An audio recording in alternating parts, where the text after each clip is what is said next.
Entrevista.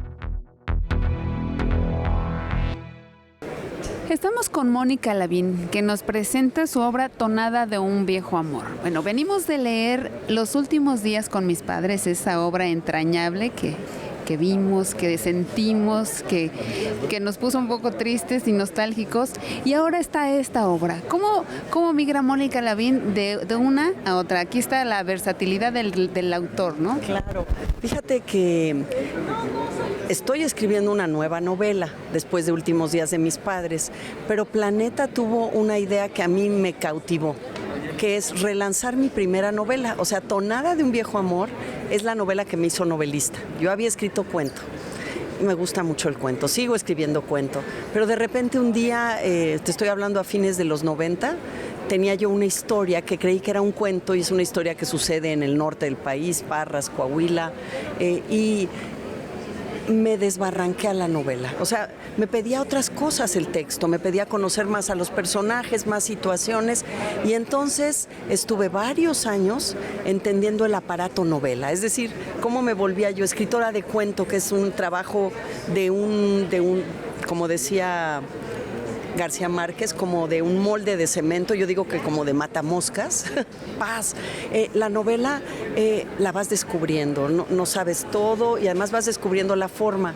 Entonces cuando decidió Planeta como apostar por la obra de sus autores, es decir, no nada más por la novedad y porque los libros no tienen fecha de caducidad, y yo volví a leer mi novela, que yo no la había leído, uno ya no lee sus novelas, y me pareció que le quería yo también dar una oportunidad de que llegara a los lectores. Imagínate que cuando se publicó hay una generación que eran niños o que no habían nacido, y por otro lado yo no era una escritora conocida.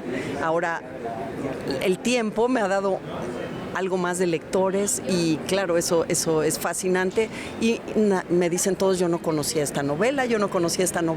Entonces es realmente volver a establecer un diálogo, porque creo que toda novela hace eso, propone un diálogo con Tonada de un viejo amor, que yo le tengo mucho cariño porque me mostró que también me gustaba escribir novela y que ya no le iba a parar ni a la novela ni al cuento.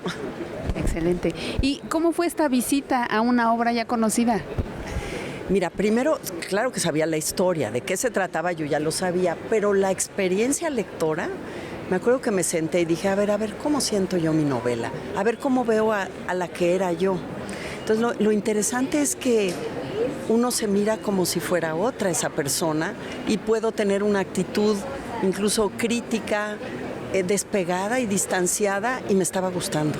Es decir, estaba yo disfrutando los detalles que ahora desde este tiempo veo que ya me preocupaban, las atmósferas, como el paisaje, este paisaje de contrastes del desierto con los viñedos, con la uva, y lo ritual que hay en todo lo que es el vino, cómo se fusionaba con los anhelos y descobijos de los personajes y sobre todo de una mujer cuyo tema, o sea, este tema de las mujeres, pues lo visité hace mucho, pero sobre todo de un tipo de violencia. No hemos dejado de vivir la violencia hacia las mujeres, pero Cristina Velasco, que es la protagonista, lo que padece es la violencia del silencio.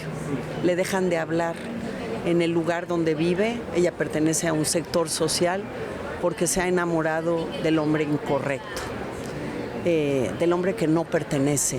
Pero este silencio, yo en ese momento estaba muy intrigada de por qué mi personaje, que está basado en una historia que me contaron, se quedaba en el lugar. Porque uno se queda en un lugar donde te hacen, como decimos, la ley del hielo, ¿no?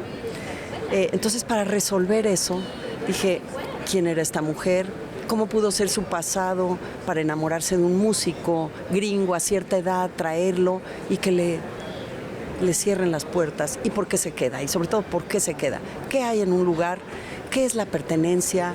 ¿Qué podía hacer una mujer en los años 50? Porque mi personaje tiene otro romance, esta es la novela desde luego, un romance prohibido, clandestino en los 40. Esa era mi forma de explicarme por qué alguien iba a enamorarse, por qué se iba a traer a un músico a esa comunidad que ya le había demostrado que había códigos muy cerrados.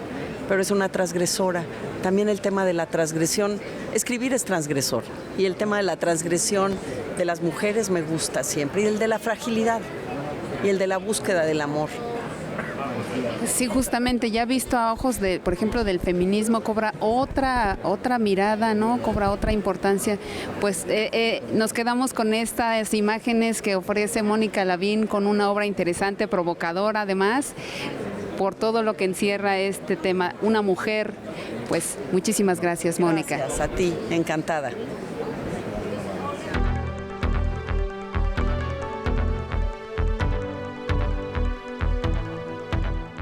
Entrevista.